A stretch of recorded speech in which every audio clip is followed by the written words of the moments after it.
हाँ जी दोस्तों नमस्ते। आज अपने टॉपिक करेंगे राजस्थान की मिट्टियाँ। कौन सा? राजस्थान की मिट्टियाँ।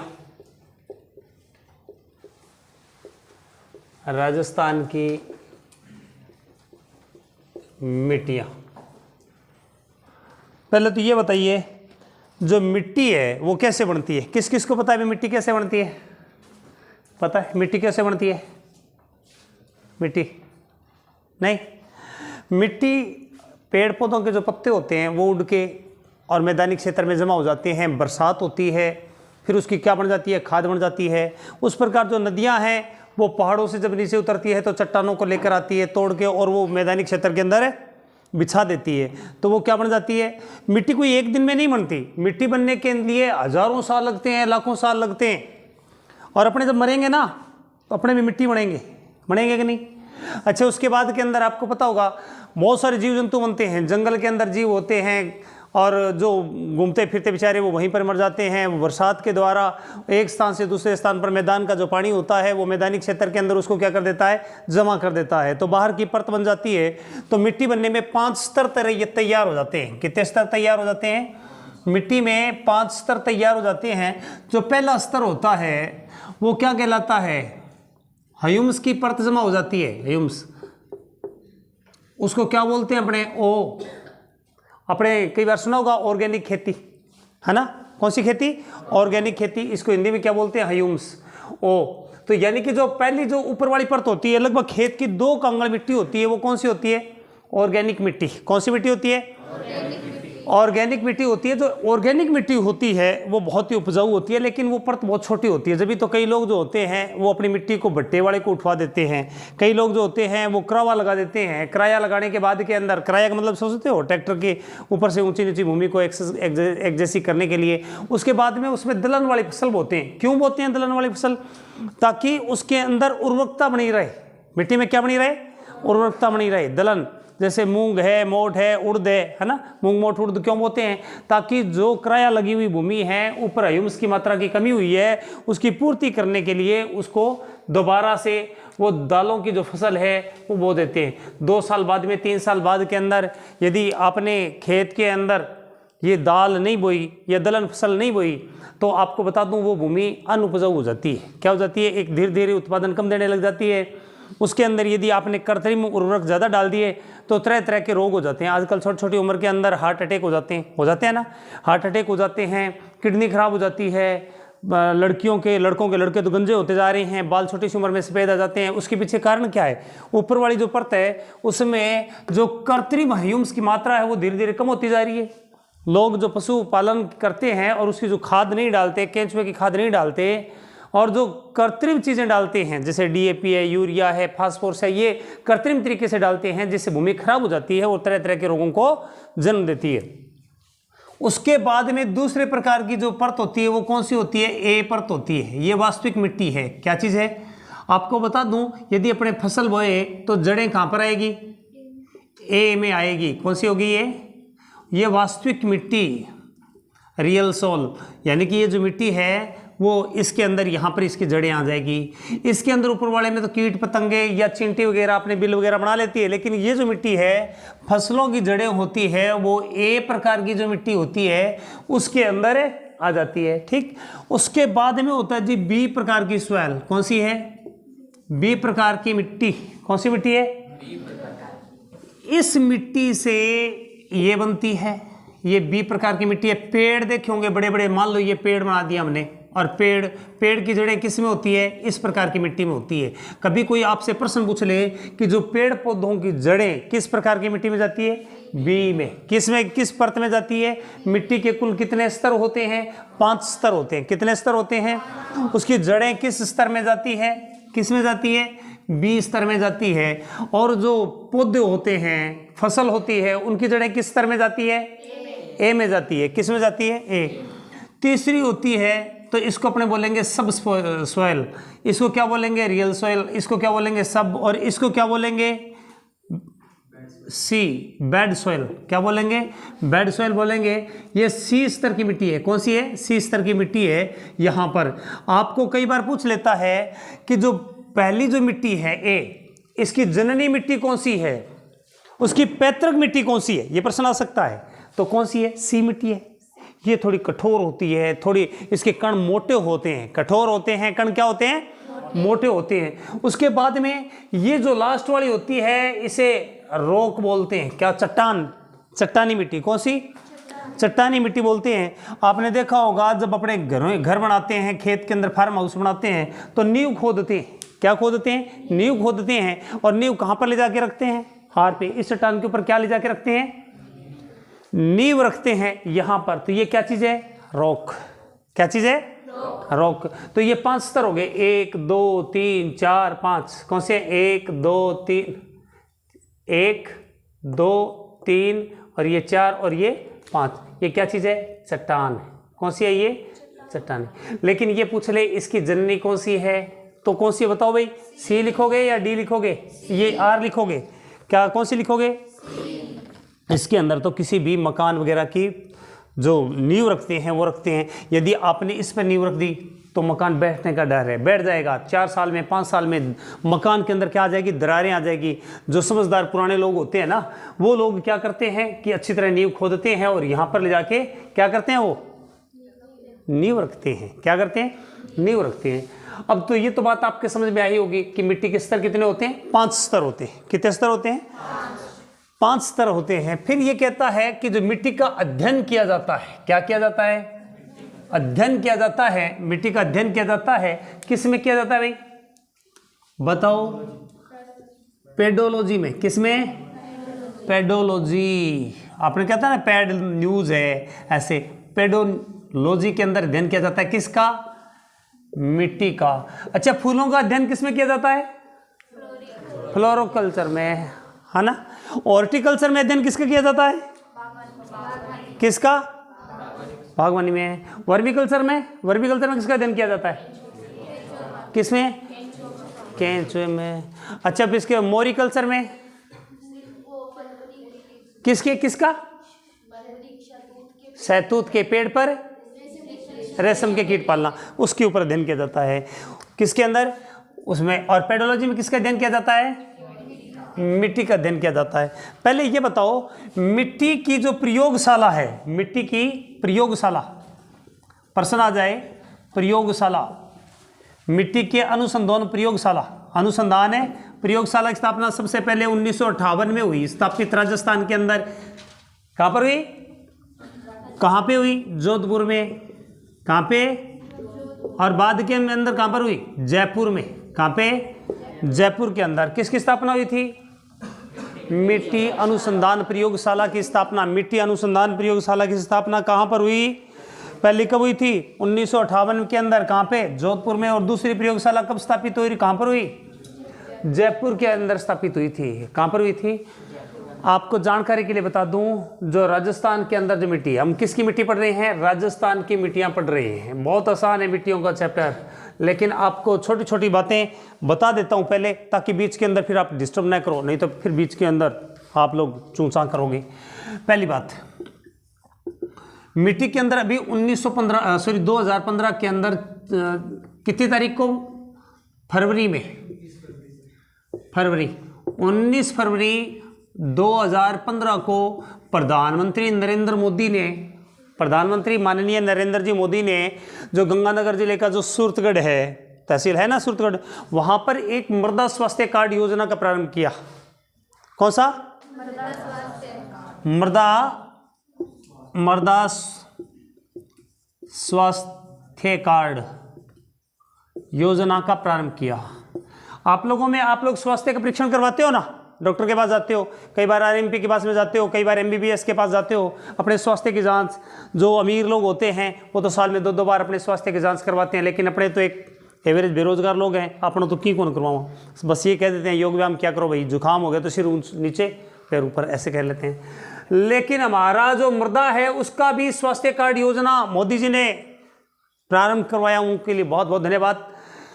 कि यदि मिट्टी स्वस्थ रहेगी तो पौधे स्वस्थ रहेंगे, और पौधे स्वस्थ रहेंगे तो उसके अंदर अनाज तैयार होगा, वो स्वस्थ रहेगा, और उस अनाज को अपने खाने वाले हैं, और जब अपने खाएंगे तो अपने स्वस्थ रहेंगे, और अपने स्वस्थ रहेंगे तो हमारे स्वास्थ्य की जांच करवाने की जरूरत है नहीं पड़ेगी। यही है, और तो कुछ नहीं है कि जो भी मिट्टी के स्वास्थ्य में यदि खराबी आती है तो उसको ठीक कर दिया जाए, बस इसका उद्देश्य यही है।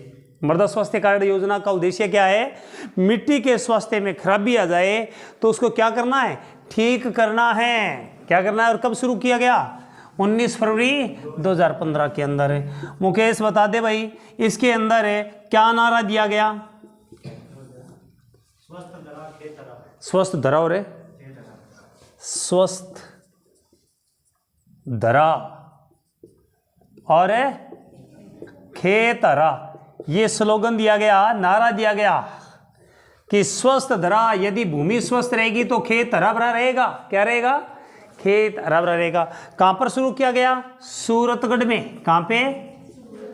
और सूरतगढ़ कहां पर है? श्री गंगानगर में। कहां पे? श्री गंगानगर के अंदर है भाई। कहां पे? गंगानगर में। अब क्योंकि वर्तमान में यदि मिट्टी अपने करनी है पहले, तो आपको बता दूं करंट जी के से संबंधित कोई भी चीज आ जाए वहां पर प्रश्न आने की संभावना प्रबल रहती है। ये प्रश्न आ सकता है, कभी भी आ सकता है। स्वस्थ धरा, खेत हरा, है ना, स्वस्थ धरा, फसल हरा, ऐसा कुछ बना के दे दे, 4 ऑप्शन फंसा देगा। तो यहां पर ये प्रश्न, उसके बाद में 19 फरवरी को फुर्र, उन्हें कह देना इस क्लास में से फुर्र हो जाए जिसने पढ़ना नहीं है, उन्हें कह देना। और किसने शुरू किया? माननीय मोदी जी ने। किसने इसका उद्घाटन किसने किया? मोदी जी, जो भारत के प्रधानमंत्री है। इन्होंने कहा, याद रह जाएगा। अब लिख तो लिया होगा आपने। अब आगे बढ़ते हैं। अब ये बताइए मृदा अपरदन क्या होता है? मृदा अपरदन क्या होता है? कोई बताएगा क्या? मृदा अपरदन, हाँ जी, कौन बताएगा मेरे को? मृदा अपरदन, नेताजी आप बताओ, मृदा अपरदन किसे कहते हैं? मिट्टी का कटाव, या इसको रेंगती मृत्यु भी कहते हैं। किसकी? किसान की। रेंगती मृत्यु की, तो मिट्टी कट गया तो खेत कट गया, खेत कट गया तो किसान की मृत्यु के समान है। किसके समान है? इसको रेंगती हुई मृत्यु भी कहते हैं। राजस्थान में मिट्टी का जो अपरदन होता है वो किस किस कारण से होता है? एक तो वायु के कारण से होता है। किसके कारण से होता है? एक तो वायु के कारण से, दूसरा अवनालिकाओं के द्वारा। किसके द्वारा? अवनालिकाओं के द्वारा। तीसरा किसके द्वारा होता है भाई? पहाड़ों पर अत्यधिक वर्षा के कारण। किसके कारण है? पहाड़ी क्षेत्र में। अपने सबसे पहले वायु अपरदन की बात करते हैं। किसकी बात करते हैं? वायु अपरदन की बात करते हैं। वायु से जो अपरदन होता है सबसे ज्यादा कहां पर होता है भाई? कहां पर होता है? जैसलमेर क्षेत्र में। क्योंकि राजस्थान में सबसे ज्यादा मरुस्थल कहां पर है? जैसलमेर में। क्योंकि 12 जिलों के अंदर मरुस्थल फैला हुआ है। कितने जिलों में? 12 जिलों में, जिसमें सबसे ज्यादा मरुस्थल कहां है? जैसलमेर में। कहां पर है? जैसलमेर के अंदर है। और जैसलमेर में, वैसे तो आपको जानकारी के लिए बता दूं, राजस्थान में प्रतिशतता के आधार पे सबसे कम वन जोधपुर में है। वैसे सबसे कम वन कहाँ है? चूरू के अंदर। भाई वन ज़्यादा कम हो तो वहाँ पर अपरदन ज़्यादा होना चाहिए ना।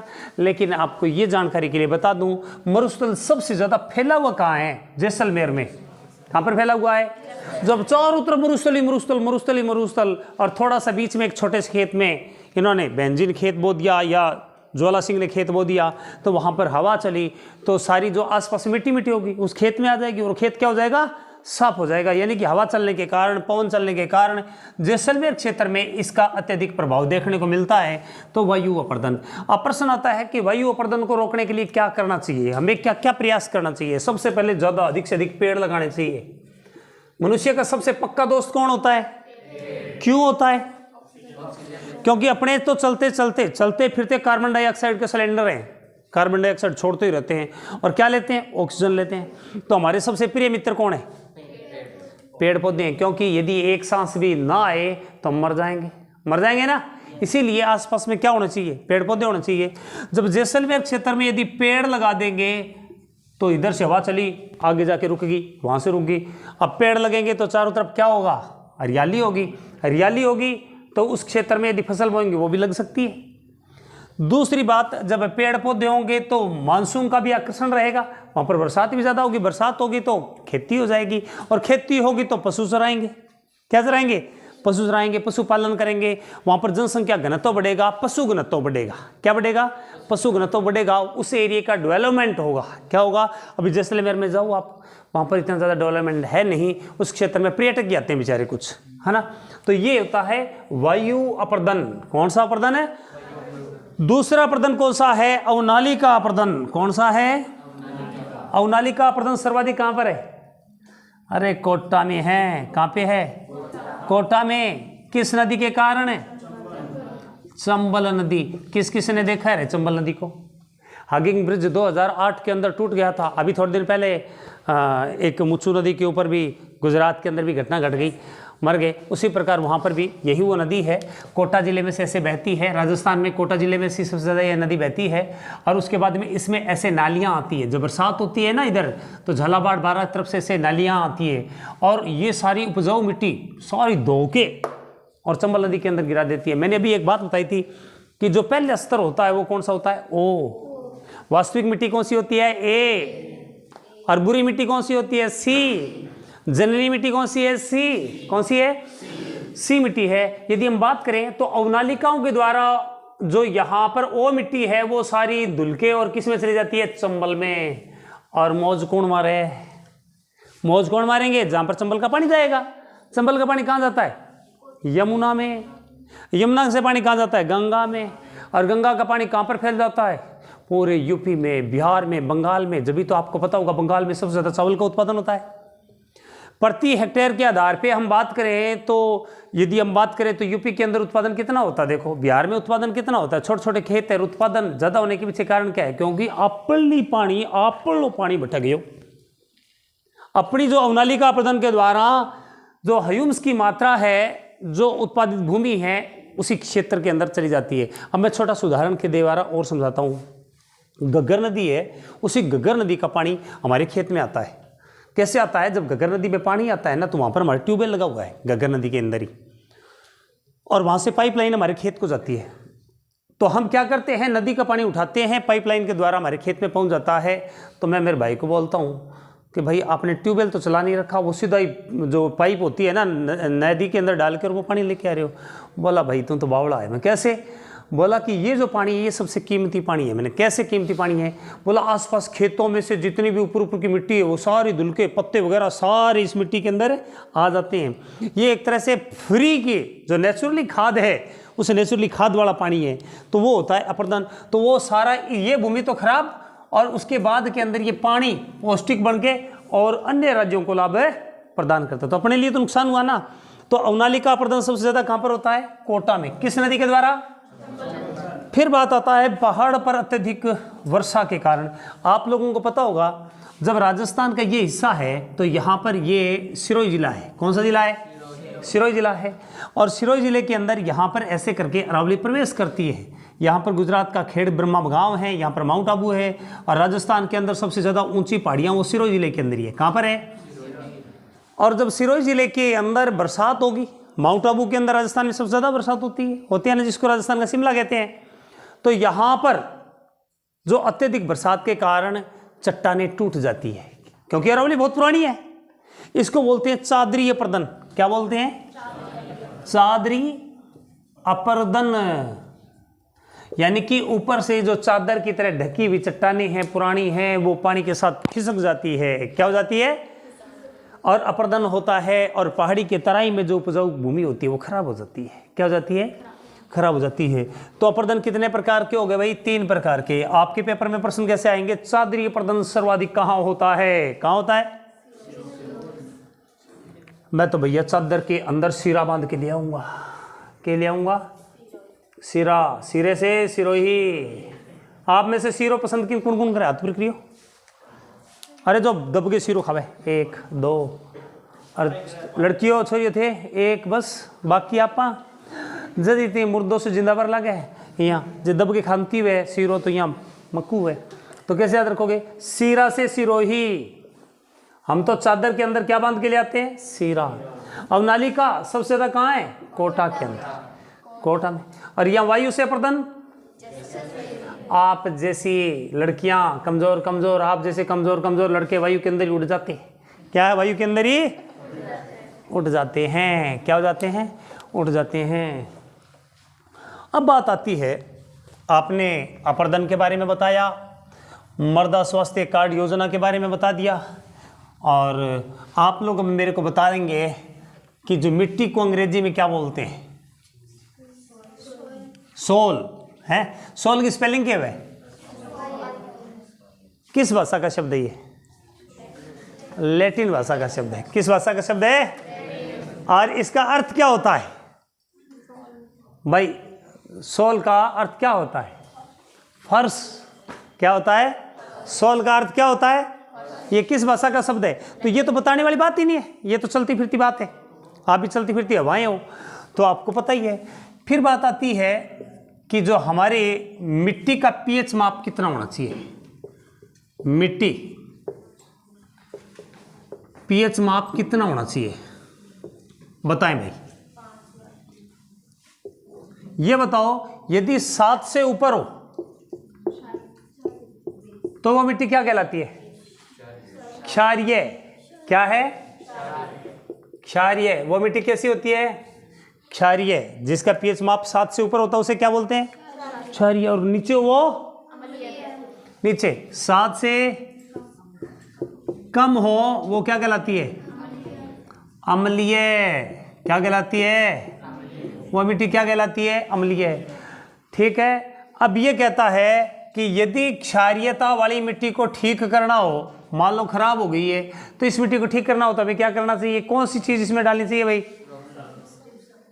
बताएं भाई, क्षारीयता को ठीक करने के लिए क्या करना चाहिए हमें? जिप्सम। जिप्सम डालनी चाहिए। क्या डालनी चाहिए? जिप्सम। और अम्लीय को ठीक करने के लिए रॉक फास्फेट डालनी चाहिए। क्या डालनी चाहिए? Rock phosphate. क्या डालनी चाहिए? रॉक फास्फेट की जो है इसमें डालनी चाहिए। फिर उसके बाद में कहता है भारतीय विद्वानों के अनुसार, भारतीय विद्वानों के अनुसार जो मिट्टी है राजस्थान के अंदर, मिट्टी कितने प्रकार की पाई जाती है? कितने प्रकार की? 8। और अमेरिका के विद्वानों के अनुसार, यूएस के विद्वानों के अनुसार 5। कितने प्रकार की? 5 प्रकार की मिट्टी। तो आप पहले भारतीय विद्वानों वाली कर लिया। राजस्थान में कुल कितनी? यदि आपको रंग के आधार पर पूछ ले तो भाई, रंग के आधार पर मिट्टी कितने भागों में है, तो 10 बात करेंगे अपने, अच्छी तरह बात करेंगे इसकी कि रंग के आधार पे मिट्टी कितने प्रकार की होती है? 10 प्रकार की होती है। कितने प्रकार की? 10 प्रकार की मिट्टी होती है। उसके बाद के अंदर राजस्थान में वैसे भूगोल की किताबों के आधार पे, यानी कि भौगोलिक पुस्तकों के आधार पे, भूगोल की पुस्तक के आधार पे कितने प्रकार की है? 8 प्रकार की मिट्टी पाई जाती है। और यूएस विद्वानों के आधार पे राजस्थान में 5 प्रकार की मिट्टी पाई जाती है। कितने प्रकार की? मिट्टी के स्तर कितने हैं? 5। आपको पूछ ले सबसे बढ़िया मिट्टी कौन सी? ए। क्या है? वास्तविक मृदा कौन सी होती है? ए। और पहली जो परत होती है 2 अंगुल की ऊपरली ऊपरली बिन के, क्या है? कौन सी? ओ। कौन सी है? ओ का मतलब क्या है? Organic soil. अच्छा, जो मिट्टी है वो किस भाषा का शब्द है? लैटिन भाषा का शब्द है। किसका है? मृदा कार्ड योजना प्रधानमंत्री नरेंद्र जी मोदी ने कब शुरू किया? 19 फरवरी 2000। वेरी वेरी इंपॉर्टेंट है ये। अच्छा, उसके बाद में आपको ये बताना है अपर्दन कितने प्रकार का है? 3 प्रकार का है। ये मिट्टियां भी आपको बताया है भूगोल की किताबों के आधार पे 8 प्रकार की, अमेरिकी विद्वानों के आधार पे 5 प्रकार की, रंग के आधार पे कितने प्रकार की है? इनके ऊपर बात करेंगे। लेकिन एक बात और बताओ, राजस्थान की मिट्टियों में सेम की समस्या अधिक है। किसकी समस्या है? सेम की समस्या है। कोई बताएगा मेरे को भी सेम की समस्या क्या है? क्या समस्या है सेम की समस्या? अपनी जो इंदिरा गांधी नहर है, किसी नहर है? जो संसार की इंदिरा गांधी नहर है, ये संसार की सबसे बड़ी नहर है। संसार की इतनी लंबी चौड़ी नहर कोई भी संसार में है नहीं। स्वेज नहर है, वो इतनी बड़ी नहीं है। उसके बाद में पनामा नहर है, वो भी इतनी बड़ी नहर है। और इस नहर को जब बनाया तो या तो मटेरियल खराब लग गया होगा, या फिर कोई और समस्या आई होगी, भौगोलिक समस्या आई होगी। तो इसका जो पानी रिस रिस के आसपास के खेत खराब हो गए। आपने नाम सुना होगा, अपने हनुमानगढ़ पास में जिला है और वहाँ पर एक गांव है बडोप्पड़ गांव। कौन सा गांव? बडोप्पड़ गांव। बडोप्पड़ बैठा है क्या कोई बडोप्पड़ का? बडोप्पड़ गांव है। कई जो भाई साहब पढ़ाते रहते हैं यूट्यूब के ऊपर, जो है वो बडोप्पड़ दरा पता नहीं क्या क्या बताते रहे, भाइयों को पता है नहीं, कोई दक्षिण राजस्थान का, कोई पूर्वी राजस्थान का है। बडोप्पड़ गांव कहाँ पर है? हनुमानगढ़ जिले के अंदर है। कहाँ पर है? हनुमानगढ़ जिले के अंदर है। और कहाँ पे इसकी समस्या आई? इसकी समस्या आई पदमपुरा गाँव। कौन सा गाँव? पदमपुरा गाँव। ये पदमपुर नहीं, पदमपुरा गाँव है यहाँ पर ही। एक और गाँव है ना वहाँ पर पास में, संगीता। एक और गाँव भी है, अरे एक और भी है जहाँ पे वो गेदर साहब है ना जिस गांव के, इधर एक और गांव भी है संगीता के पास में। एक गांव और है जहाँ पर ये सेम की समस्या है, बीरवाड़ा। थारा नाम याद को नहीं, फिर क्या याद करोगा?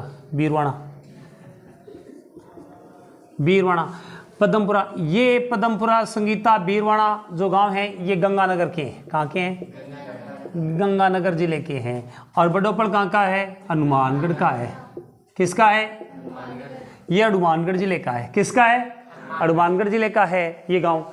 तो यहाँ पर इनपे सेम की समस्या, लेकिन वर्तमान में इसकी सेम की समस्या को काबू करने के लिए नहर के अंदर कागज बिछाया जा रहा है। क्या बिछाया जा रहा है? और लगभग सेम के ऊपर विजय प्राप्त कर ली है। क्या कर ली है? विजय प्राप्त कर ली है वर्तमान में। फिर भी यदि आपसे ये पूछ ले कि कौन से गांव में, कौन से गांव के अंदर सबसे ज्यादा सेम की समस्या रही, तो बडोप्पड़ गांव बड़ा चर्चा में रहा था। यहाँ पर विदेशी, आपको पता होगा यूरोपियन देश, एक जो झीलों वाला देश, बताओ कौन सा? कौन सा? अच्छा, फिनलैंड। और कौन से देश है? नीदरलैंड। नाम सुना है क्या? नीदरलैंड। नीदरलैंड की कंपनी के सहयोग लेके और इसके जो नियंत्रण करने का प्रयास किया था, लेकिन अभी तो ठीक है व्यवस्था। और यहाँ पर लेकिन अपने बात कर रहे हैं मिट्टियों की। किसकी बात कर रहे हैं? मिट्टियों की, कि कितने प्रकार की राजस्थान में मिट्टियाँ हैं। पहले तो ये बताओ, कोई सी मिट्टी कैसे कर लो, आपको नक्शे का ज्ञान होना चाहिए। जिस आदमी को राजस्थान के नक्शे का ज्ञान है ना, वो कुछ भी कर सकता है। और नक्शे का पता क्यों, कौन सा जिला कहां पर है ना, वो आसानी से प्रत्येक प्रश्न का उत्तर भर सकता है। ठीक, आपको पता होगा ये जो एरिया है ये हड़ौती का एरिया है। कौन सा एरिया है? और हड़ौती के एरिया में ये है, हड़ौती का एरिया का कौन सा जिला? बारां जिला। कौन सा है? बारां। और ये कौन सा है? ये है झालावाड़। कौन सा है? और उसके बाद में ये कौन सा? महानकोटा। कौन सा है? ये महानकोटा। मैं महानकोटा क्यों कह रहा हूँ? क्योंकि आदमी शिक्षा से मान बनता है और यहाँ पर शिक्षा नगरी है। ये कौन सा है? ये कोटा है। और ये कौन सा है? बूंदी है। ये एरिया पूरा का पूरा हड़ौती या मालवा क्षेत्र कहलाता है। कौन सा एरिया कहलाता है? यह हड़ौती या मालवा क्षेत्र कहलाता है। और ये ज्वालामुखी से निर्मित है। किसे? ये ज्वालामुखी से निर्मित है। किससे निर्मित है? ज्वालामुखी से। मालवा का जो पठार है ये किससे निर्मित है? ज्वालामुखी से निर्मित है। और ज्वालामुखी से निर्मित होने के कारण इसकी मिट्टी कैसी है? काली। क्योंकि जो ज्वालामुखी जब फटता है ना, तो जमीन में से क्या निकलता है? लावा निकलता है। जमीन के अंदर वो क्या कहलाता है? मैग्मा कहलाता है। क्या कहलाता है? मैग्मा। और मैग्मा जब बाहर फटता है, ब्रह्म ऐसे पाइप से होते हवा यहाँ, और हजारों डिग्री टेम्परेचर जब तैयार हो जाता है, अंदर से प्रेशर होता है, जो भूमि का पार्ट कमजोर होता है वहां से बाहर आ जाता है। बाहर जैसे ज्वालामुखी। और ज्वालामुखी फटता है तो बड़े बड़े ऐसे मिट्टी के यानी कि चट्टानों के टुकड़े आते हैं। जो छोटे टुकड़े आते हैं उनको क्या बोलते हैं? लिपली। और बड़े आते हैं उन्हें बम। क्या बोलते हैं? बम आवे, राख आती है, वाष्प आती है और वो फैल जाता है। तो कौन सी बात, 1000 डिग्री टेम्परेचर में कोई भी आदमी जलेगा, कब बच जाएगा कोई? 100 डिग्री पर तो चाय उबल जाती है और वो सारा बिल्कुल जहाँ जहाँ पर वो लावा फैलेगा वहाँ पर पूरा राख बना देगा, पहाड़ बना देगा। उसमें जब लाखों साल लग जाते हैं ठंडे होने में और वो जो मिट्टी फैलती है, तो कॉमन सी बात है, जब यहाँ पर भारत का ये जो हिस्सा है ना, जब यहाँ पर ज्वालामुखी फटे तो ये सारा इस साइड में ऐसे वलनाड क्षेत्र में से ये लावा यहाँ पर फैल गया, तो ये उसी लावे से निर्मित है। तो यहाँ पर जो मिट्टी होगी वो कैसी होगी? काली। कौन सी? काली। कौन सी काली? इसको बोलते हैं मध्यम काली। मध्यम काली। मध्यम काली को मतलब क्या है? कालो तो मैं, काला मैं, लेकिन मेरे से थोड़ा ठीक हो, मध्यम काला, है ना। और एक जमाई कालो है, सपाई कालो, वो कालो। जैसे गुजरात, महाराष्ट्र, क्योंकि ज्वालामुखी उधर फटा तो वहाँ पर क्या चीज़ है? काला, काली मिट्टी है ना वहाँ पर। और काली मिट्टी उसको क्या बोलते हैं भाई? कोई बताए जो काली मिट्टी को क्या बोलते हैं? ये यहाँ पर बोलते हैं मध्यम काली। कौन सी है ये? क्योंकि ज्वालामुखी के अलावा धीरे धीरे हटा गए, टसक के बंद हो गए, टाऊ बंद। तो यहाँ पर ये मध्यम काली, धीरे धीरे हट लास्ट। तो ये मध्यम काली का और नाम क्या है बताओ? अरे रेगुर मिट्टी। कौन सी? श्वेत जुताई वाली मिट्टी। कौन सी? बोलते क्यों नहीं पहले तो ये बताओ आप। श्वेत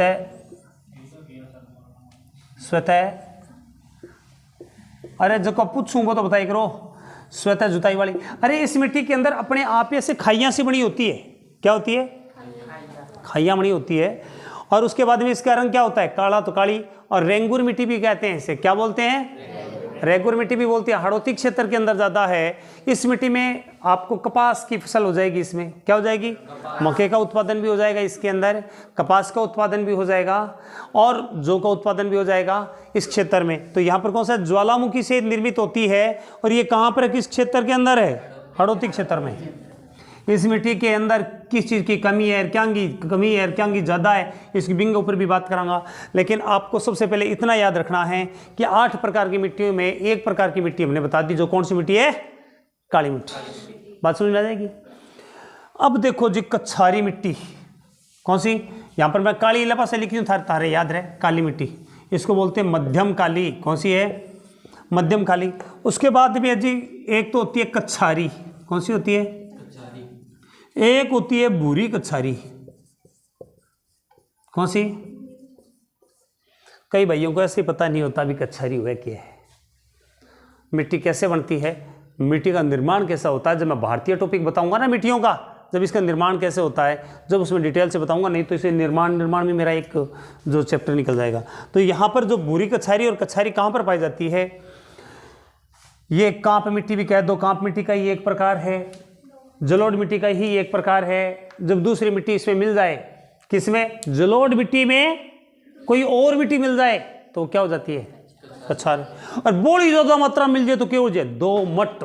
दोमट का मतलब 2 प्रकार की मिट्टी बन जाए। और ये पहाड़ी एरिया में जहाँ से नदियाँ उतरती है वहाँ पर मिट्टियाँ जैसे तैयार होती है। तो जो कछारी मिट्टी है ना आपको, वो यहाँ पर इस एरिया में देखने को मिलती है। ये जो एरिया है, ये जो एरिया है, यहाँ पर आपको कछारी देखने को मिलेगी। क्या मिलेगी? ये रही। आपको पता है ये जो बेल्ट है बाणगंगा का बेल्ट है। किसका है? बाणगंगा का बेल्ट है। और किसका बेल्ट है? इस साइड में यहाँ पर चंबल की नदी, सहायक नदियों का बेल्ट है। और बनास का बेल्ट है। किसका है? बाणगंगा, चंबल और बनास का बेल्ट है। किसका है? बाणगंगा, चंबल और बनास का बेल्ट है। ये बाणगंगा, चंबल और बनास का बेल्ट है। और जब ये बेल्ट है तो इस क्षेत्र के अंदर है, इसी क्षेत्र के अंदर है, ये मिट्टी बिछ जाएगी। कौन सी मिट्टी? जलोढ़ मिट्टी। और जलोढ़ मिट्टी में जब दूसरी मिट्टी मिल जाएगी, क्योंकि नदी जब जाएगी तो दूसरी मिट्टी साथ साथ में मिलेगी ना, हवा से। इस साइड के अंदर मरुस्थल है, इससे आके यहाँ पर मिट्टी इसके अंदर है, गिर जाएगी। गिरेगी कि नहीं? दूसरी मिट्टी है, नदी वाली मिट्टी में दूसरी मिट्टी साथ साथ में जाके उस मैदान में बिछ जाएगी, तो वो मिट्टी कौन सी होगी? कछारी। कौन सी? कछारी। लेकिन भूरी कछारी किसे कहते हैं? भूरी कछारी उत्तरी एरिया, अलवर का और भरतपुर का जो उत्तरी एरिया, ये जो भाग है, कौन सा है? और अपने यहाँ पर ये महान गंगानगर और हनुमानगढ़ का, महान गंगानगर और हनुमानगढ़ का। अब यहाँ पर भूरी कछारी क्यों पाई जाती है? भूरी कछारी। जो नेचुरली तरीके से मिट्टी तैयार हो वो तो कछारी, और जो प्राकृतिक तरीके से और कृत्रिम कारणों से जोरावरी उस एरिया को उपजाऊ करें अपने, और वहां पर जो मिट्टी जमा हो जाए वो कौन सी होती है? भूरी कछारी। तो उस मिट्टी का थोड़ा सा असर तो आएगा ना, कछारी के अंदर थोड़ा सा रंग बदल जाए, भूरे रंग हो जाए, तो उसे क्या बोलेंगे? भूरी कछारी। आपको पता है गंगानगर पूरे राजस्थान का पहले नंबर का जिला है उत्पादन में, और किस कारण से उत्पादन होता है यहाँ? अरे नहरों के द्वारा। किसके द्वारा? यहाँ पर कौन कौन सी कैनाल है? गंगा कैनाल है। कौन सी कैनाल है? और कौन सी है? इंदिरा गांधी है। और कौन सी है? भाखड़ा, राज कैनाल, नाम सुने होंगे। भाखड़ा है, छह मौसी है, इसी की जो छोटी छोटी और ब्रांचें भी है, वो सारी की सारी गंगानगर के अंदर है। तो वहाँ पर उसके साथ पानी आएगा, पानी नदियों से ही आया ना। और फिर उसके बाद में मेन गंगा नहर, जो गंगा नदी है, ये अपनी इंदिरा गांधी नहर है, वो भाखड़ा, ये हनुमानगढ़ में से बहती है। तो इन दोनों क्षेत्रों में हमने कृत्रिम तरीके से पानी लाए। इस क्षेत्र में मरुस्थल था कि नहीं था? ये बताओ। था ना। इस क्षेत्र में मरुस्थल था, और मरुस्थल को हमने आबाद किया। मरुस्थल को, यानी कि यहां पर जो बलुई मिट्टी है, बलुई को मतलब बालू, कौन सी? यहां पर वो मिट्टी, और जब नहरों के अंदर चिकनी मिट्टी आएगी कि नहीं? जलोढ़ मिट्टी आएगी, चिकनी मिट्टी आएगी, और वो बलुई मिट्टी का सागा मिल गई यहाँ। आलू ये मिल गई भाई मैं कालो हूँ, लेकिन पिट्ठी पाटी मसल की तो गोरो उसको की तो रोल दौड़ इसके फेशियल ब्लीचिंग हूँ। ये प्रकार ही ये नदियाँ, नहरें जब पानी लेकर आती है, तो यहाँ वाली जो भूरी मिट्टी है, यहाँ पर भूरा रंग किसका होता है? बलुई मिट्टी का।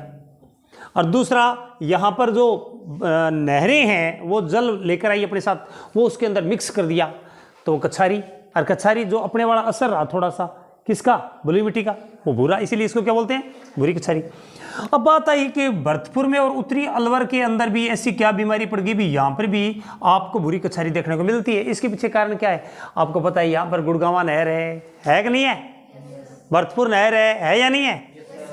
भरतपुर और गुड़गांवा नहर के कारण है। किसके कारण है? भरतपुर और गुड़गांवा नहर के कारण यहाँ पर भूरी कछारी बन गई। कौन सी बन गई? भूरी कछारी बन गई। बात समझ में आई को नहीं आई? पहले तो ये बताओ। आपको 3 मिट्टियों के बारे में बताया, अभी मैंने ये नहीं बताया इन मिट्टियों के बारे में कि इनमें क्या कमी है और क्या हमें लाभ है इनसे। ठीक, एक बार मैं आपको लोकेशन बता रहा हूँ, सिर्फ क्या बता रहा हूँ? लोकेशन बता रहा हूँ। ये जो मिट्टी है यहाँ वाला, ये लो जी, ये जो पाकिस्तान की बाउंड्री में, ये हो गया बीकानेर, ये हो गया जैसलमेर, ये उत्तरी बाड़मेर। ये जो मिट्टी है, यहाँ पर जो मिट्टी है, ये कौन सी मिट्टी है बताओ? अरे भाई ये रेतीली मिट्टी है। ये कौन सी है? रेतीली। कौन सी? रेतीली या बलुई। कौन सी है? बलुई। आपको बता दूं, क्षारीयता की मात्रा, अम्लीयता की मात्रा इसी मिट्टी में ही है, इसी इधर ही मिलेगी आपको। उत्पादन बहुत कम होता है। यदि आपसे पूछ ले कोई राजस्थान के किस प्रकार की मिट्टी में सबसे कम उत्पादन देखने को मिलता है, कहाँ पे? रेतीली मिट्टी में। क्यों? यहाँ पर क्षारीयता, पीएच माप जो है हाइड्रोजन के अणुओं के आधार पर निर्धारित किया जाता है। पीएच माप किसके आधार पर किया जाता है? हाइड्रोजन के अणुओं के आधार पे। तो यदि बात करें तो राजस्थान में सबसे जो कम उत्पादन होता है किसमें होता है? छुटकी रेतीली मिट्टी में। ये कहाँ पर पाया जाता है? पाकिस्तान की सीमा पर। पाकिस्तान की सीमा पर। और पाकिस्तान की सीमा से कौन कौन से जिले लगते हैं? जैसलमेर। दूसरा कौन सा है? बीकानेर। और दक्षिणी गंगानगर, सूरतगढ़ के बाद का एरिया, ये एरिया है कौन सा है? तो साल की होगी। अब उसके बाद में नेक्स्ट बात करें, इसके साथ में जो मिट्टी होती है ना, ये मिट्टी, ये लो जी, अरावली, और यहाँ पर शेखावाटी आ गया, यहाँ पर आ गया नागौर, इस साइड में आ गया जोधपुर, यहाँ पर आ गया बाड़मेर, और यहाँ पर आ गया जालोर। यहाँ पर जो मिट्टी है ना, रेतीली मिट्टी के साथ वाली मिट्टी, ये कैसी की मिट्टी है? कौन सी है? भूरी रेतीली। कौन सी है? भूरी रेतीली। कहीं तो मेल इतने डब्बूनाथ बैठे, आंखें कौन खुले, चाय कौन पीड़ी? चाह गिरी क्रोमा दिन के पहली। आप में चाय कौन कौन नहीं पीता रहे? नहीं पीते। अब नाप चाह पी के क्या कर दो थे? क्या कर दो भी थे? आंखें खुल नहीं रही है, बस यहाँ आवे कुछ इतरियाँ बुरा हाल है, तो चाह पी करो लड़ी। हाँ जी। तो इसके साथ भूरी रेतीली, कौन सी है? भूरी रेतीली मिट्टी। भूरी रेतीली मिट्टी। तो भूरी रेतीली मिट्टी कहाँ पर है? वो भी साफ ही कर दिया, नहीं गंदों से लगे। तो यहां पर कौन सा है? भूरी रेतीली मिट्टी। कहां पर है भूरी रेतीली मिट्टी? बताओ रे। ये जो एरिया है, कौन सा एरिया? ये भूरी रेतीली का है, ये रेतीली, और ये भूरी रेतीली। ठीक है। अब उसके बाद में ये जो मिट्टी है इधर, ये बताया कौन सी? कौन सी काली? अरे कौन सी? अरे मध्यम काली। और आपको यदि ये पूछ ले मध्यम काली, तो आपने बता दिया। ये आपको बोल दे कि मिश्रित काली बताओ, क्या बताओ? तो मिश्रित काली ये है इसके साथ ही, और जी 8 है मिश्रित काली है। कौन सी है? मिश्रित काली। कहाँ पर मिश्रित काली? ये तो है भीलवाड़ा। कौन सा ये? भीलवाड़ा के साथ ये कौन सा? चित्तौड़गढ़ है। यहाँ पर कौन सा है? बांसवाड़ा। यहाँ पर क्या है? डूंगरपुर। और यहाँ पर क्या है? उदयपुर। ठीक है। यहाँ पर थोड़ा सा ये प्रतापगढ़ का एरिया आ गया। कौन सा आ गया? प्रतापगढ़ का। यहाँ पर कौन सा है? भीलवाड़ा। कौन सा? भीलवाड़ा के साथ कौन सा है? चित्तौड़।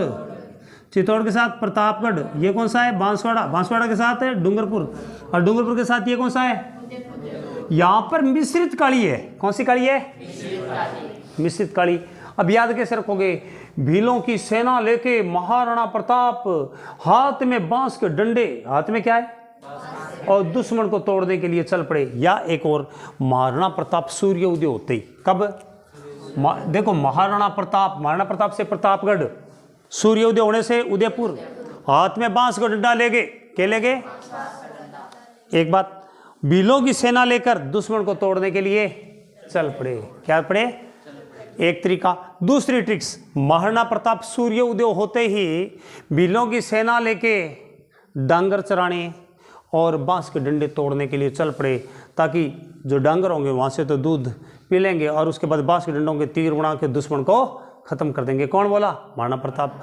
32 तोड़ देंगे, तोड़ने से चित्तौड़। तो ये क्षेत्र हो गया। और क्या गए? मिश्रित सेना, सभी जातियों की मिश्रित सेना। यहाँ पर रेतीली होगी, भूरी रेतीली होगी। और यहाँ पर जो ये एरिया और ये एरिया, यहाँ पर कौन सी है? भूरी कछारी। कौन सी है? भूरी। और यहाँ पर भी कौन सी है? भूरी कछारी। और यहाँ पर कौन सी है? इस क्षेत्र में ये कौन सा है? कछारी। कौन सी है? अब देखो कछारी में कौन कौन सा आ जाएगा? जयपुर। कौन सा आ जाएगा? दक्षिणी अलवर, दक्षिणी भरतपुर, उसके बाद में धौलपुर, सवाई माधोपुर, करौली, सवाई माधोपुर, दौसा, इधर का टोंक का एरिया। ये जो एरिया है ना, ये कछारी एरिया आ जाएगा। कौन सा आ जाएगा? कछारी। आप बस इसको भूल जाओ, उत्तरी हिस्से को, बाकी ए बी सी डी, दक्षिणी अलवर, दक्षिणी Bharatpur, A for Alwar, B for Bharatpur, C for Karauli, D for Dholpur, Tonk, Jaipur. कौन सा? जयपुर, सवाई माधोपुर, सवाई माधोपुर। और कौन सा आ गया? सवाई माधोपुर, करौली। हाँ, बाकी ये आ गए। दौसा। कौन सा आ गया? कैसे याद रखोगे? ए बच्चे, ए बी सी डी पढ़ना। क्या पढ़ना? ए बी सी डी पढ़ना। क्या पढ़ना है? ए बी सी डी पढ़ना। फिर मैं तन 200 रुपया को सामान लिया के दे सी 200। ठीक है, 200 रुपया को सामान लिया के दूंगा। तो बच्चा फिर क्या करता है? माधव भगवान का नाम लेके, सवाई माधोपुर माधव भगवान का नाम लेके पढ़ने लग जाता है। क्या करने लग जाता है? उसको कहने वाली जो मम्मी है वो जयपुर से टोकनी लाने के लिए चली जाती है। टोकनी के अंदर 200 रुपये का सामान लाएगी। क्या लाएगी? सामान लाएगी। कछारी। कछारी मिट्टी बता दी। तो 1 मिट्टी, 2 मिट्टी, 3 मिट्टी, 4 मिट्टी, 5 मिट्टी और 6 मिट्टी तो होगी। अब तो 2 रही है। कौन कौन सी? एक तो लाल लोमी और दूसरी लाल पीली। भाइयों, लाल पीली तो हमारी जो पाई जाती है सेंट्रल मैदानी एरिया में, ये जो बच क्यों नहीं, और लाल पीली एरिया में हटकर आ जाएगी लाल पीली। ठीक है। और जो उदयपुर का ये हिस्सा है ना, ये जो हिस्सा है ये थोड़ा सा बांसवाड़ा डूंगरपुर की तरफ भी जाता है। यानी कहने का मतलब वो जो कोई हिस्सा है नहीं, अठे लाल मुँह वाला लोमड़ रहे, लाल लोमड़ा। ज़्यादातर इसका हिस्सा उदयपुर है। क्या है? उदयपुर। थोड़ा सा डूंगरपुर है। क्या है? थोड़ा सा हिस्सा बांसवाड़ा का है। क्या चीज़ है? सूर्य उदय होते ही लाल मुँह वाला लोमड़ डांगरा ने खान भी आ गयो। मैं बांसु डंडो मार के बजा दियो। क्या बजा दियो? समझ में आया कि नहीं आया? कौन आया बता? सूर्योदय होते ही कौन आया? सूर्योदय होते ही लाल मुंह और लोमड़ आ गयो। कौन आ गयो?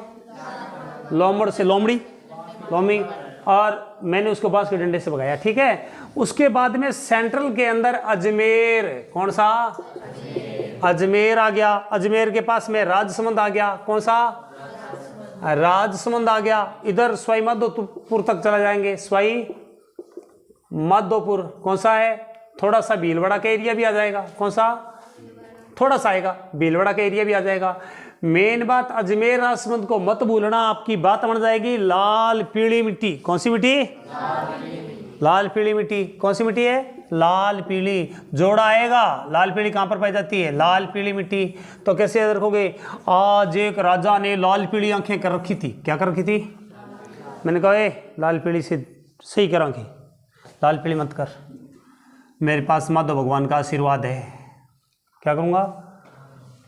और यदि माधव भगवान ने आशीर्वाद दे दिया तो मैं भीलों को कह दूंगा कि इनकी धुएं निकाल दो। किसका? राजा को बोला।